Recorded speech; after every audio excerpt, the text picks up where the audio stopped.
The knock came late, just after 10 p.m., sharp and hesitant. Rain fell in steady sheets, soaking the red clay ground of rural Georgia. Thunder cracked somewhere above the pine trees, rumbling through the night like an angry spirit. Jasmine Carter jumped at the sound, pulling her thin sweater tighter as she muted the tiny TV flickering in the corner of her trailer. She wasn't expecting anyone. Out here in the back roads of Mason Hollow, no one just showed up, not unless they were lost, or desperate. The knock came again. Jasmine hesitated. Her mind flashed to every warning she'd ever been given about strangers. She was alone. But then she heard it, another sound. A child's voice, soft and muffled. She opened the door just a crack. Standing on her porch in the downpour was a white man, soaked to the bone, maybe in his mid-40s, his coat heavy with water. Beside him, a little girl, no older than 6, clung to his hand.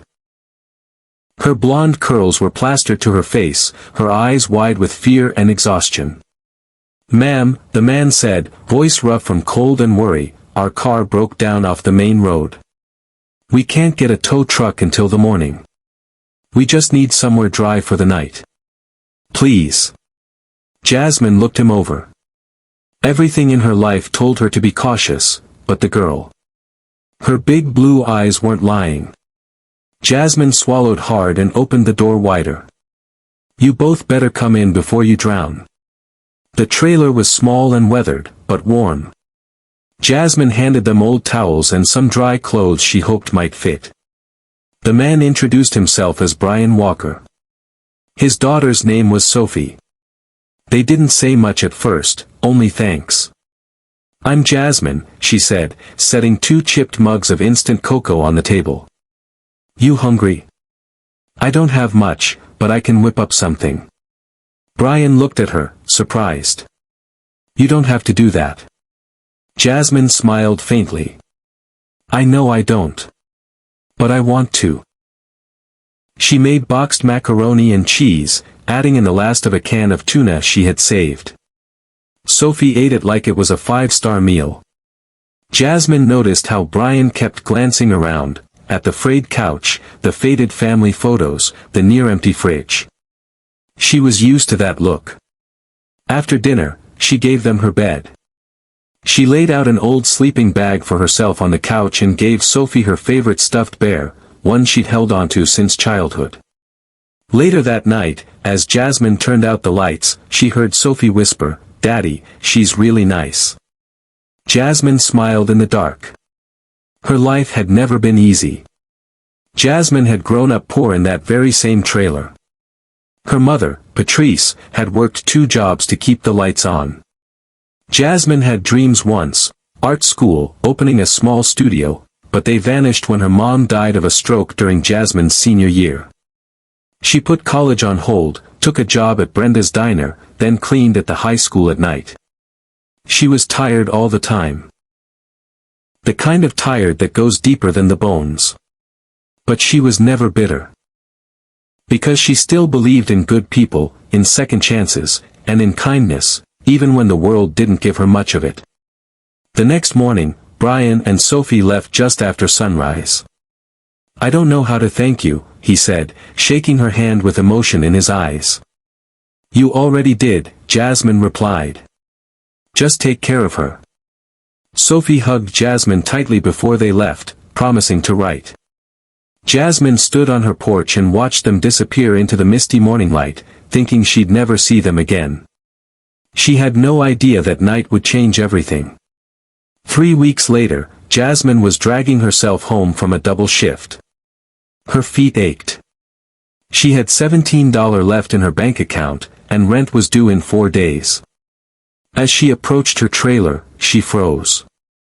A black Lincoln Navigator was parked out front. A man in a navy suit waited beside it, holding a clipboard. He smiled when he saw her. "Miss Jasmine Carter?" Yes. I represent Mr. Brian Walker. He asked me to deliver this personally." He handed her a cream-colored envelope, embossed with gold foil initials, BW.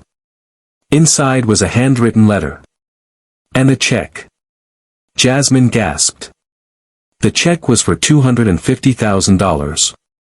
She dropped onto the front step and read the letter through blurry eyes.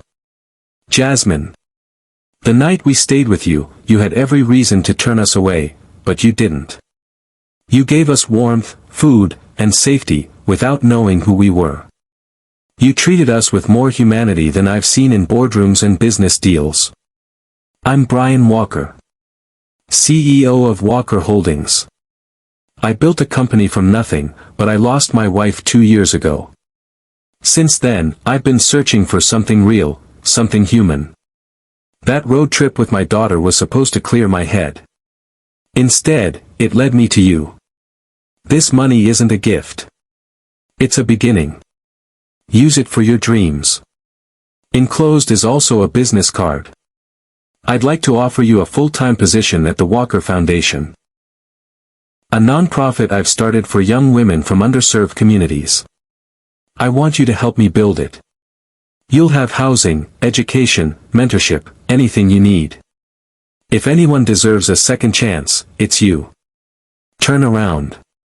Jasmine's breath caught in her throat. She looked behind her. Another car was pulling in. Out stepped Brian. And Sophie. Hi, Miss Jasmine. Sophie yelled, running up to hug her. Jasmine was speechless. Brian approached slowly, smile warm. We meant every word. I know it's a lot to take in, but I hope you'll come with us. You don't owe us anything. But we'd be lucky to have you. 2 months later, Jasmine was living in a townhouse outside Nashville, working as a program coordinator for the Walker Foundation. She took online classes in business and art. Every day, she helped young women like her, girls from broken homes, single moms, and forgotten places, find purpose and healing. Sophie visited her every week. They painted together, baked cookies, and laughed over silly jokes. The bond they shared was something Jasmine couldn't explain, something pure and lasting. 5 years passed. Jasmine, now 28, stood on a stage at the Foundation's national conference in Washington, D.C. Behind her were banners filled with names and photos, girls who had gone through the programs she built, now nurses, teachers, entrepreneurs. She adjusted the mic, took a breath, and smiled.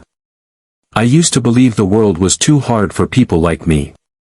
I thought I'd always be stuck, always be struggling. But then one night, a stranger knocked on my door. And instead of turning him away, I said yes. The crowd was silent, leaning in. That choice, one moment of compassion, changed everything. For me. For his daughter. And for everyone in this room. She looked down and saw Brian and Sophie in the front row. Sophie was now 11, beaming. And if there's one thing I've learned, Jasmine said, her voice catching with emotion, it's that kindness, no matter how small, is never wasted.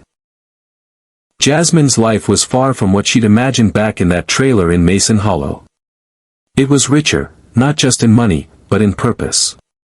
In love. In legacy. And it all started with a knock. A storm. And a simple, quiet answer. Come in.